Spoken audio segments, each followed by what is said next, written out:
Welcome in, everyone, to another edition of TinChattin. This is our 2025 season wrap-up. We are back in the studio for it. I'm Drew Frey, joined by Mike Maahs. Mike, we're back. We're wrapping up the season. Just how's it feel being under the lights again?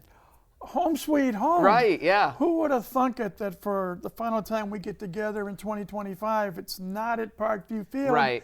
We've bounced around Parkview Field a ton. Here in the studio, which we have been many, many times. Yep. Over the years. Again, we started this back in the 2012 season. So right. Throughout the COVID year of 2020, this will mark the end of our 13th season of getting together to talk about TinCaps baseball. Yeah, well, I'm glad to be a part of it. Of course, we always love having you back in the studio. Mike, wrapping up this final season, both this final several series, didn't really go well for the TinCaps. The team had already been eliminated, so plan for pride.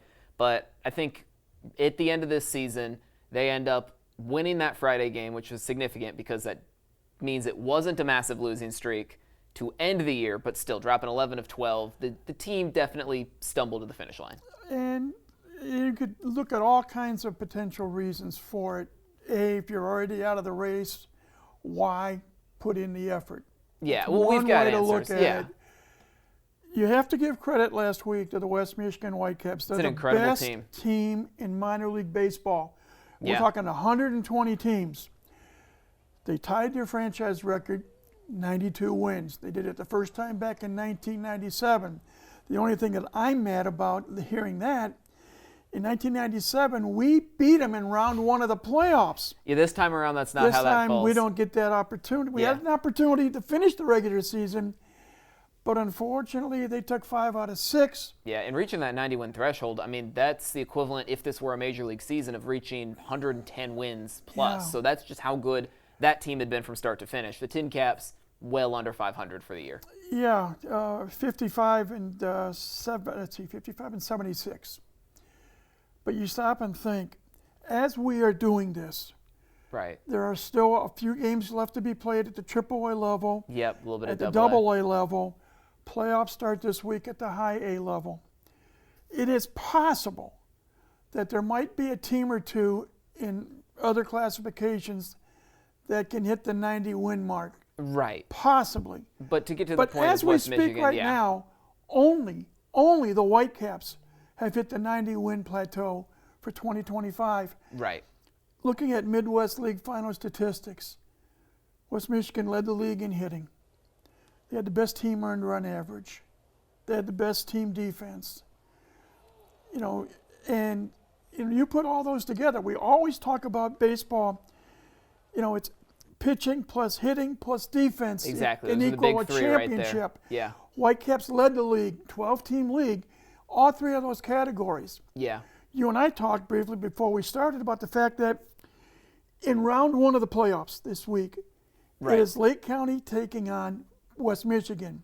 Yes. Whitecaps only lost 3 series all year long. Yes, that's how dominant they've been. 2 of the 3 were to Lake County. Yeah, that's the beauty of baseball. You never know how it's going to shake up.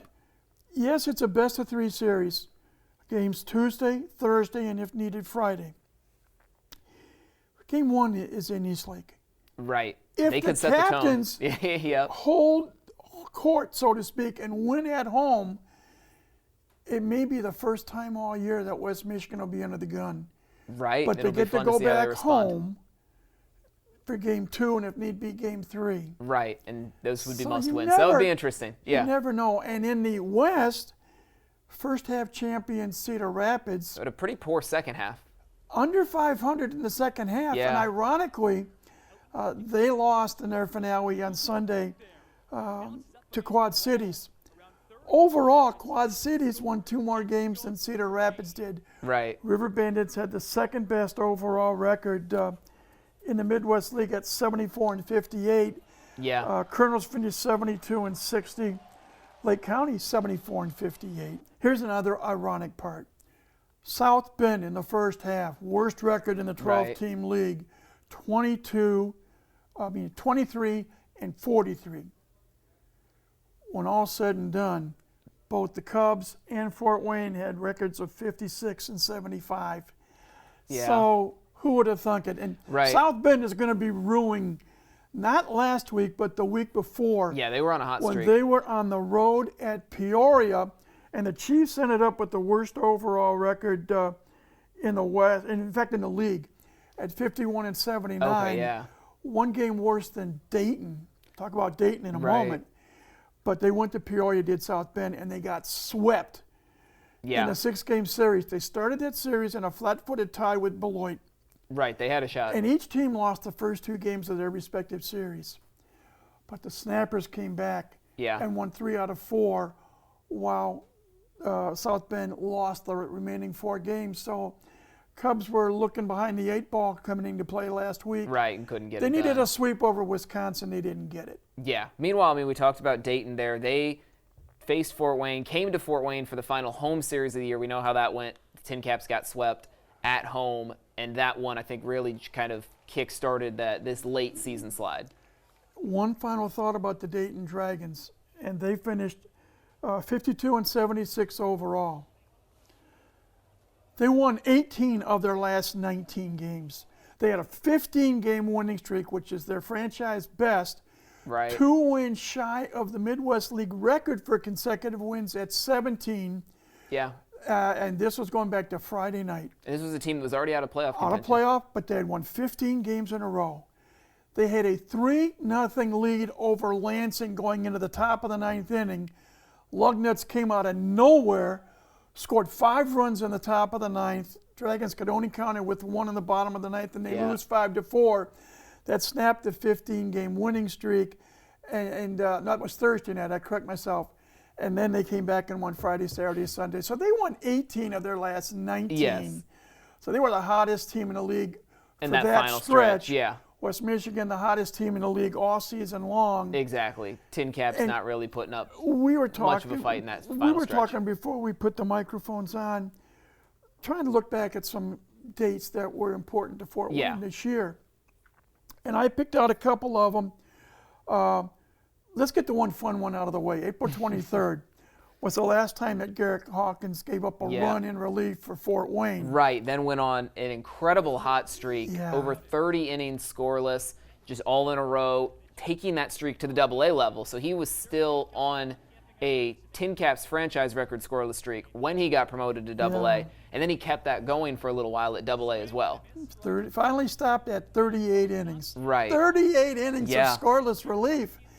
But that so-called last run he gave up here was on April 23rd, which was my daughter's birthday. Yep. The first date I picked was May 9th. May 9th, the TinCaps were 18-13. That would be their high water mark for the year, over 500. They were 17-12. They were 18-13, coming off an 8-4 win over South Bend. Right. And they were in second in the division. Yeah, that was the best. Move ahead a few more days. West Michigan came to town. Yep. Whitecaps were 21-12. The TinCaps were 19-14. That was 2-game separation. within reach. And it was the start of a 12-game home series for Fort Wayne. Right. Hopes were high. Feelings were high. Yeah. Everyone was really looking forward. It could have been a completely Here's different the narrative battle of the for season. first Yeah. place in the East. What happens? Whitecaps come to town and take 5 out of 6. Right.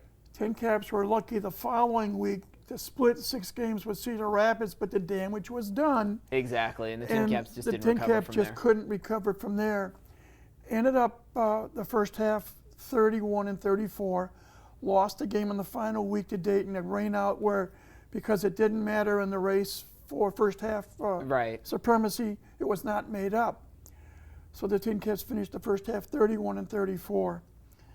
Got off to a decent start in the second half, but Right, then but it wasn't enough, and then some people call it Deliverance Day, July 31st. that was the MLB trade deadline. The TinCaps lost a couple of the star players on this team to the trade deadline, with the Padres just making moves. And then right after that, that's when we saw just a lot of shuffling throughout the organization, because the Padres dealt a lot from AA and AAA too, meaning a lot of TinCaps got called up to San Antonio.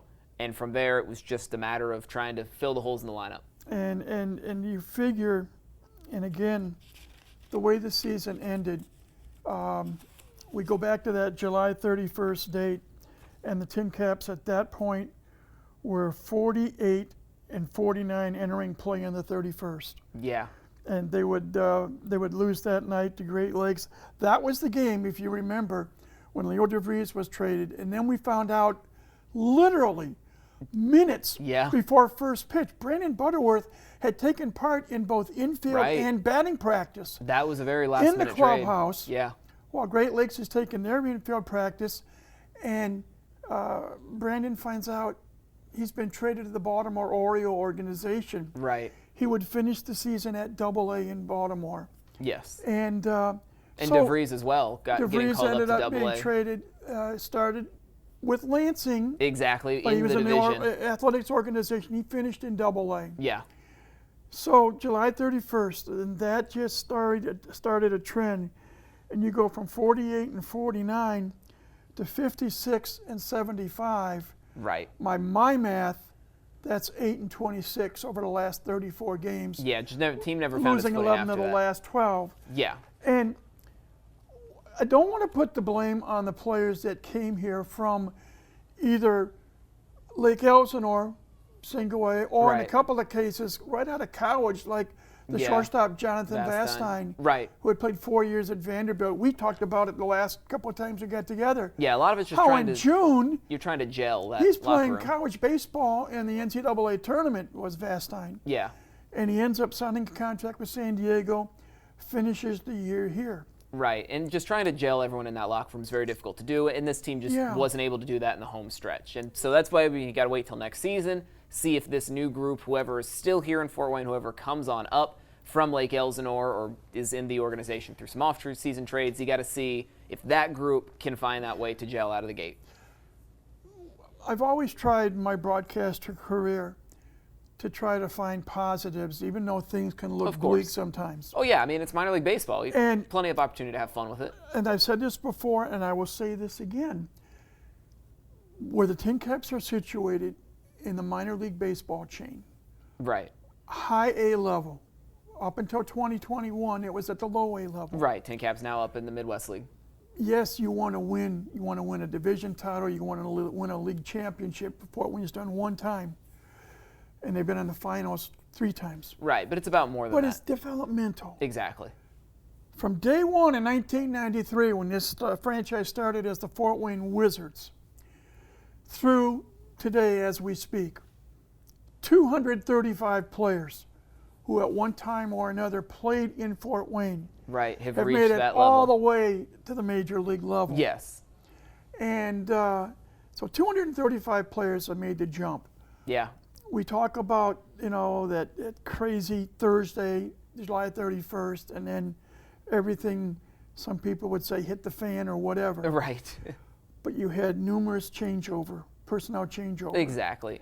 And a lot of teams go through that. A lot of organizations do. It's about finding ways to then get all those guys who are up there to replace and find their footing pretty much immediately. And if you add DeVries and Butterworth, who were traded, right, there were 11 players that were promoted, plus those 2. 13 players moved up. Yeah. Altogether through the entire season, 19 players were promoted to Double-A San Antonio. Right.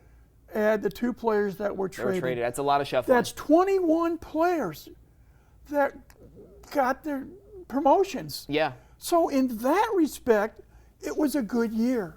Right. That's true. A lot of guys who have been able to raise their stock this year. I mean, we saw guys like Emmanuel Pinellas get called up, Miguel Mendez getting called up, who just had these incredible summers with Fort Wayne. Tyson Neighbors and Garrett Hawkins out of the bullpen. A lot of these guys, and of course we can talk about DeVries and Butterworth, who were valuable trade chips, even though they weren't promoted in the Padres system. They've already been sent to other organizations for what the Padres deem to be value at the major league level. Let's mention Leo DeVries for a moment if we can. Of course. I mean, he was the star player coming into the season. He was the star player, number 1 prospect in the Padres system. Yeah, top 3 in baseball. Number 3 in all of minor league baseball. Yeah. You go back to mid-April, game 1 of a series in Lansing, where in one night, this was the big game. He tied 2 franchise records. Right. Record number 1, he hit for the cycle. Yeah. climaxed by his ninth inning That was a two-run triple, which Yeah. drove in what turned out to be the winning run Right. in a 15-14 win over the Lugnuts. That's a big moment in general, let alone So- to do it to cap off a triple or cap But- off a cycle. The other point, that particular night, that same game, he drove in 8 runs, only the third Fort Wayne player Right. to do so in franchise history. Yeah. He was the Midwest League Player of the Month for the month of April. Right. He had that Player of the incredible Week, hot I streak. believe, twice. Yes. He got to play in the Futures game as part of All-Star Weekend down in Atlanta. Yep. 4th tin cap in as many years to play in Right. that contest. Yeah, the TinCaps have had these top prospects, and we've seen some of them make it to the major league level, and DeVries not going to be able to do it with the San Diego Padres organization most likely, but still, I think he's one of those, if you're talking about kind of team MVPs for the year, I think even though he didn't finish the year with the team, he was one of them because he was the staple in the lineup, and he was the guy that you wanted the bat in his hands in the big moments. Yeah. And So- then the other one, I think, the other guy you wanted the bat in the hands in that moment was Brandon Butterworth, who came into this year, kind of a tale of two stories. Not a lot of prospect status with him going into this year. I mean, he was a very late round draft pick when he was drafted a couple seasons ago. And now here he is. He had multiple walk-offs with the TinCaps. And one of my favorite moments of this season, especially reflecting on it, was the final game that Leo DeVries and Brandon Butterworth both played before they were traded on deadline day, resulted in Butterworth hitting a walk-off single that DeVries scored the winning run. So both of their final moments in a TinCaps uniform came on that walk-off play. In extra innings, 10th inning against Great Lakes. Right. And it was July 30th. In front of a home And crowd. who would have known that night? Yeah. I mean, the crowd went nuts, which is great to see. And that particular night, 4,759 fans were inside Yeah. Parkview Field. And little did I know that was the end of both of their runs. And how ironic, Buttersworth gets the hit. He had 3 walk-off hits. Yep. DeVries scores the winning run. And then the next day, they're both traded. Exactly. And we wish both of them the very best of luck because I think both of them will make it to the bigs. Here's my uneducated guess. Okay. Drew. I like uneducated guesses. Those are fun. I actually feel that Buttersworth will make it to Baltimore before DeVries makes it to the I would think that Athletics. makes sense because Butterworth played college ball. I mean, he had experience with those big moments. I believe he had the home run off of Jack Caglione, who is now in the big leagues already as a hitter, but Caglione was also pitching in college. So Butterworth has that college experience, just more professional level baseball experience. DeVries, I mean, we talk about all the superstardom and the fanfare, still a teenager. So still Yeah. plenty of time for him to develop. So yeah, it would not surprise me to see Butterworth move up through the system. And we've talked about these other TinCaps moving up through the systems. We've got our kind of hitting team MVP. We've touched on the pitchers a little bit, but just who would you say is sort of that MVP of the pitching staff throughout this season? I know there's been so much shuffling, but Wow. we've touched on a few of the names. I What think Hawkins did was phenomenal. if you're talking pitchers overall, Yes. I think we have to put Garrett Hawkins at the top with Yeah. what he did. I mean, coming off of 8-1 Tommy John record, surgery. 6 for 6 in saves, a 143 ERA, not giving up a run, and I believe it was his final 29 or 30 innings of work. Right. He actually finished the season tied for second in the Midwest League in wins. Coming out of the bullpen, Yeah. he ended up with the second most wins out of any pitcher in that high A league. So if you take the entire pitching staff, I would put Hawkins number 1. Right. If you want to break it down to the starters, you got a lot of people, but I think Miguel Mendez would be Yeah, my what he choice. did, he was with dominating what for that he stretch. did. Yes. He also was a pitcher of the week in the Midwest League. Right. So you had both DeVries Player of the Week and Player of the Month. Mendez a Pitcher of the Week. Well, another pitcher of the week, And- Eric Yost. and We Eric haven't touched on Yost. him, but he finished his stretch with Fort Wayne with a sub-3 ERA as well. Yeah. Someone I'm really looking forward to hopefully seeing in 2026, who I think finished the season what I call relatively strong. You can't base it on the win-loss record, but just the way he finished Right. their pitching. Luis Gutierrez. Yes. I think I remember. Stepping into that I rotation remember late in the watching season. him pitch on a Sunday afternoon in Lansing on the 6th of July. And you saw glimpses of brilliance and yet saw the fact that he had just come up from single A. Right. Meaning there's some good, there's some bad, and some needs to be worked on. And yet, with the other promotions, with Mendez going up and Pinellas going up and Yost going up, Right. From the starting pitching standpoint. Exactly, and all the bullpen arms that moved too. All of a sudden, you've got Gutierrez, initially the Sunday starter turned to the Saturday starter, Yep. with the Padres using the six-man rotation. So I look forward to hopefully seeing Gutierrez back here next year. There's a lot of guys that could come back who had late season stretches with the TinCaps that I think we could see a lot of development out of. Off the top of my head, just in the lineup, I'm thinking of Lamar King Jr. and Cason Wells, who both have shown those flashes of talent coming out of the gate in high A. And I think their runs here were small enough and short enough that there's a decent chance we see them back here to start next season. And I think that would be exciting to have those guys really holding down the lineup from the get-go. Let me go back to the hitters for a moment, because there's one player that I think we need to mention. We want to talk. Yes, I think I know who you're talking about. And that is one Braden Carpathios. Yes. Left-handed hitter, second in the Midwest League in assists. Threw out 14 base runners. Yeah, an outfield assist. Played all three outfield positions. Had a knack for going the other way. Right. Took long enough for him to get promoted to San Antonio, but he finally got the well-deserved promotion. Yeah, and not to mention, he led the team in on-base percentage while he was here, reaching base at, I think, roughly a 370 clip, which is incredible for someone. The average wasn't always there, but he was consistently getting on base. He was in the 260 to 265 range, average-wise, when he was promoted. Led the team in home runs with 12. Led the teams in runs batted in, I believe it was 55. Second in the Midwest League in assists, outfield assists, 14. Right. So we can go both ways. And if my memory is correct, and I'll do a quick look here using the cheat sheets that we've used all season long. From an offensive standpoint, Carpathios was 9 out of 13 in the stolen base department, and he walked 65 times, which when he left led the team in that category. Yes. So I think the future is very bright for Braden. Yeah. We can talk about Buttersworth, we can talk about DeVries, we can add Carpathios to the mix. Right. To me, those three, are the three, to me, they would become a three-headed monster. Yeah, I'm wallowing a little bit, but when you're looking for the most valuable everyday player on this team in 2025, by a nose, and maybe because of the fact that he stayed here the longest, I would put Carpathios 1 and put Buttersworth and DeVries tied for 2. Interesting. That's my feeling. I don't know how you feel. We'll get your choices here in a moment or two. But those are the three best offensive players. Yeah, and then I think there's another tier right after that where the guys who both ended the year with Fort Wayne, but you've got Kai Roberts, who led the team in stolen bases, even though he did not play anywhere close to a full season with Fort Wayne, and then Rosemont Verdugo on the flip side of it, who led the team in total home runs this year. Just kind of finding that new power stroke. He was one of those guys that if he made contact, that ball could go 400 feet at any given moment. Let's talk Kai Roberts for a moment. Yes, he stole his 30th base on Sunday. There it is, yeah. So he had 30 stolen bases. He reached base in 14 of his last 16 games. Yeah. So he got the knack. I'll never forget his first game here when he reached base 4 times. Right.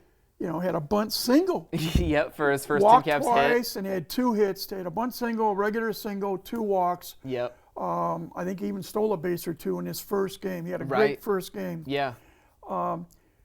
Did struggle, as all players at some point or another struggle. Right. Came in primarily, started out playing in center field. In the last 3 weeks of the year, he played more in left than he did in center. But as we're finding, Drew, today's baseball player, regardless of the level, you need to be multi-positional. You got to be versatile. Yes. And we're seeing that. We talked briefly about Buttersworth, who was a shortstop growing up. Right. Played shortstop at both Western Carolina and North Carolina State. But played mostly second. But when DeVries came to town, he moved over to second. Right. He played second. He played short. He played 2 games in the outfield in Lansing. He ended up playing both in left field and center field. Right. That's 4 positions he played, not counting DHing a couple of times. Yeah. We mentioned Carpathios playing all three outfield positions. We just talked about Roberts playing in left and in center. Verdugo played second, we talk third about Case and Wells. I told my colleagues, Jaden Taylor and Andy Yakum, that he reminded me a lot of Carpathios in the sense that he has a tendency to go the other way. Left-handed batter, hitting the ball to left field. Right. He played all three outfield positions. Yes. Finishing out the season, I can't wait to see him in the outfield here next year because I think that's where he'll start the year. Yeah. I mentioned Jonathan Vastine, again, collegiate coming player out of college, Vanderbilt. yep. I can't wait to see him hopefully be here at the start of the 2026 season. Yeah. We've seen a lot of versatility across this lineup in the diamond. We also saw, you mentioned Lamar King Jr. He's catching and when plays first. When he came here. And the same, when King came here to Fort Wayne, Brandon Durfee's role changed because he also split between catcher and first base. So you see this versatility coming, and it's coming more and more at the minor league level. I'm not sure why that trend is taking place, but I'm happy to see it. Yes, I mean, it's a skill set to have regardless, Yeah. is because that's one thing. If you can play at every position, you make it so much easier for your manager to find a way to get your bat in the lineup, regardless of if you're blocked to the next level. And I think that's wise. You're going to see guys who are coming up to the major league level, and once they're in AAA knocking on the door, all of a sudden there is a star player in their position. They have to move. If you already have experience all across the diamond, it makes that move a lot easier. I'm anxious to see what's going to happen in the off season. Yes, that's always the big question. It's what we're heading into right now. One of the things that I was in a discussion with yesterday, postseason.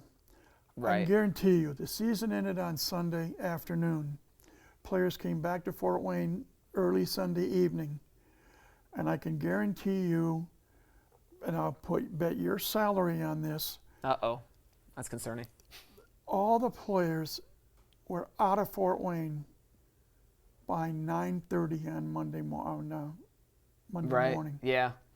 Moving on to their next thing. That's the way it goes. Exactly. Well, it's getting back to family, getting into a new off-season routine, and then some of them will be playing in the Arizona Fall League most likely. Yeah. And we'll see, like I said, we know the Padres organization likes to trade. We could see some off-season trades. So next year's roster, that's a big, wide open question. And we'll worry about that in a few months. Yeah, exactly. When they report to Peoria, Arizona on March the 1st. Exactly. In the meantime, though, I want to take the time we've got left here, look one more time back just at this season. I know we touched on it a little bit last week, but we'll make this our final question of the week of the year. But just one moment that you would define as your standout moment of TinCaps baseball in 2025. That's the big question. It could be home or away, you're not on or off the field. You're not fair because I asked Mike Nutter when we got our last Sunday pregame interview the same question. Right. Well, I think it's only fair then. Now you have to answer it. There's a lot of I'm going to waffle once again. Understandable. On the 3rd of July, yes, 8,800 plus fans came. Yeah, first time. And they saw a TinCap win over Lansing because in 2025, it was the first time since play began at Parkview Field in 2009 that Fort Wayne did not host a game on the 4th of July. Right, and the fans more than made up for that on the 3rd. And there were over 8,800 fans that came out on the 3rd. That was an incredible moment. Ironically, 10,527 fans saw the TinCaps play Lansing at Jackson Field on the 4th of July. On the 4th, exactly. And sure enough, they came back and got a come-from-behind win. Yep. And the crowd went nuts with the post-game fireworks. It was just a beautiful week for baseball in general. It is every year. So the 3rd of July, I asked Mike primarily, not so much the biggest game per se, but the atmosphere and promotions. And he mentioned two, and I'll echo those two. Right. One was the Fort Wayne version of Stand Up to Cancer Night. Yes. What some of our viewers may not know, there were 3 members of the front office staff that were diagnosed with cancer prior to the start of this 2025 season. Unfortunately, one of those people, Kathy Tinney, longtime office and human resource manager, she was with this team for almost 24 years. Unfortunately, she lost the battle to cancer. 2 other members are fighting and winning the battle at this point. I won't mention the names, but there are people that if you come to the ballpark, you will know who they are. Right. 3 staff members coming down with this dreaded disease. It rang a bell to me because my wife's parents both died of cancer. My father died of cancer. It affects all of us in one way or another. Stand up to cancer night, tremendous feeling. Military appreciation night. Yeah, that's the other big one. And that's another big one. It hits home with me because my dad was in the Second World War in the Navy. Served on 3 destroyers that were sunk by the Japanese Navy, but by the grace of God, he survived. My late brother was a U.S. Marine. Spent 6.5 months as a prisoner of war in Vietnam. My oldest son, Michael, spent almost 6 years in the Navy. First 3 of it on the USS Blue Ridge, which was the command ship of the 7th Fleet. This is during the Persian Gulf War, where unknowingly at the time for almost 3 years, he was 3 nautical miles away from Saddam Hussein's front door. Wow. Scary thoughts. Right. I go back, and I believe it was the 2009 season when we started Parkview Field. Yes. And we started Military Appreciation Day or night. It was either 2009 or 2010, I believe it was 2009. Right, those early days of Parkview. And it's one of those memories that it was etched in my mind forever.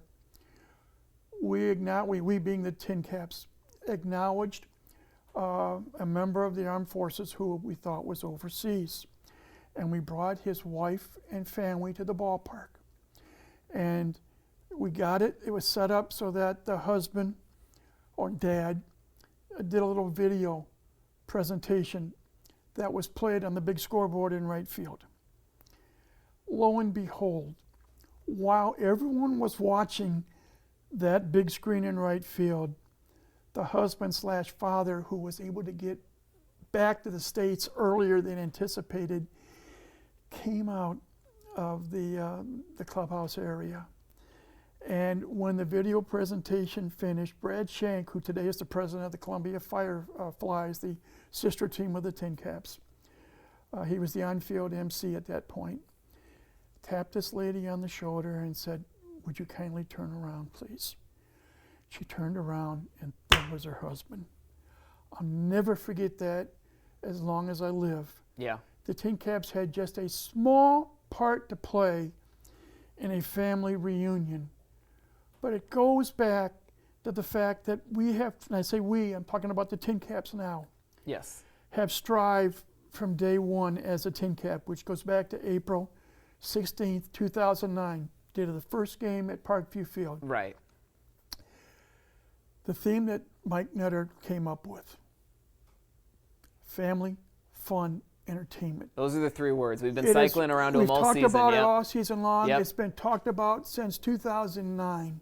Yes. Family, fun, entertainment. Yeah, being a part of the community. Being part of the community, being able to take, if only for 2 to 3 hours, time out of a person's life where maybe they're struggling in one way or another. Maybe they've got things going on where they just need even a momentary break. Right. And the TinCaps have been fortunate for all these years to provide, even if it's just momentary relief, to people who are in need. So it's a long, drawn-out answer. Oh, of course.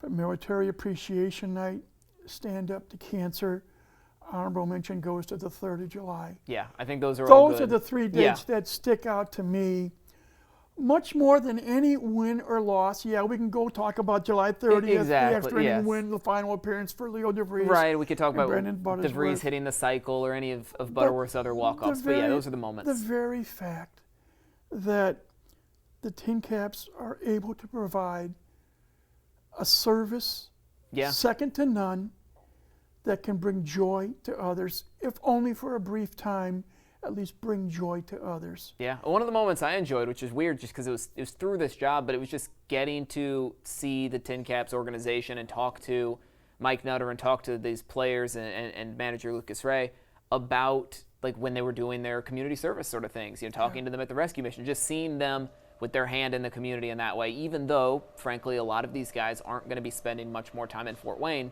if at all. They still are being able to sort of serve that role in the community. And that's what you've talked about. And that's just one of the beauties of minor league baseball is it's about the winning and losing, sure. It's about player development, but it's just about being a part of the community. 16 years in downtown Fort Wayne, you can tell this team is a part of the community.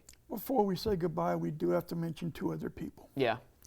And those other two people, the main source of brain trust for the TinCaps in 2025, and it's manager Lucas Ray, youngest manager, second youngest manager in minor league baseball. Yes. Youngest manager in the Midwest League at the age of 28. He did turn 29 before the season came to an end. Right. His fourth year as a manager in the Padres system. Yes. The future, I think, is very bright for Lucas Ray. Yeah. And then you have Thomas Eshelman, the pitching coach. Right. Youngest pitching coach in the league at age 30. A major league veteran. He had service time in the big leagues. Right.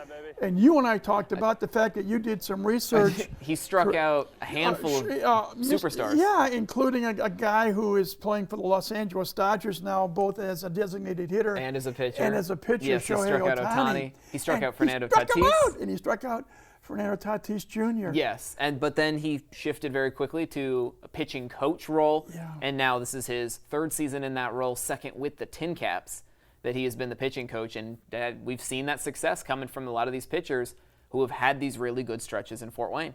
And then also we want to shout out Luis Mendez, the bench coach as well, who's definitely doesn't get as much of a spotlight, but has been just as integral into this year's team and this organization this year.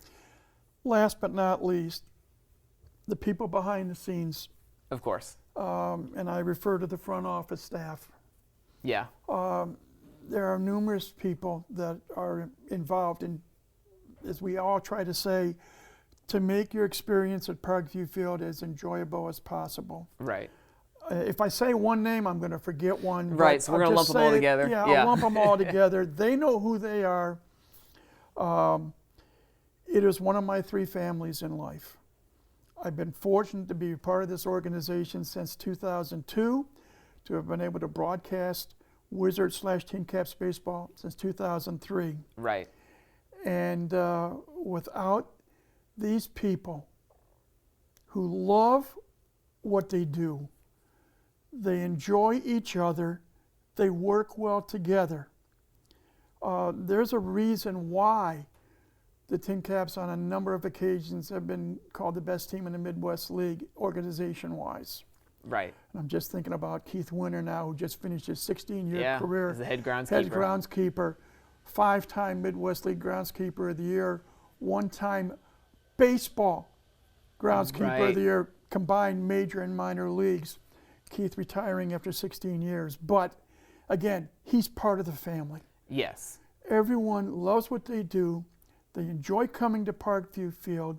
They enjoy working with each other, and they all have the same goal in mind, to make everyone's visit to Parkview Field as enjoyable as possible. Yeah. Admittedly in hopes that they'll come back of course. Again and again. Yeah, and next chance to come back, 2026. We talk about team. Right. And you have the team on the field, you have the team off the field. And we're just a small part of it. Of course. But I can speak for everyone on the staff. We're all looking forward to 2026. Exactly. Knock on wood, Lord willing, we'll all be back here. Yeah. And I hope to the good Lord that you and I can get back here again. I'm being selfish as I finish this up. No, of course.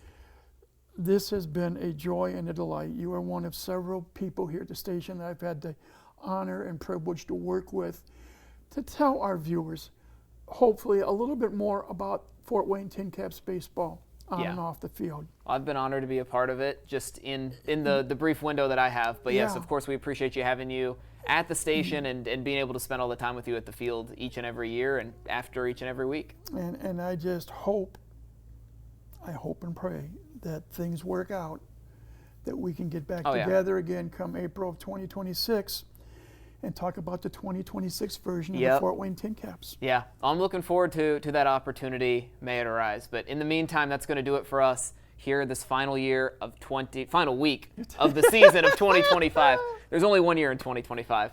I know what I'm doing here, don't worry. So that's going to do it for us this one last time. I'm Drew Frey. That's Mike Maahs. Mike, thanks for joining us. Thank you all for watching, and enjoy the offseason.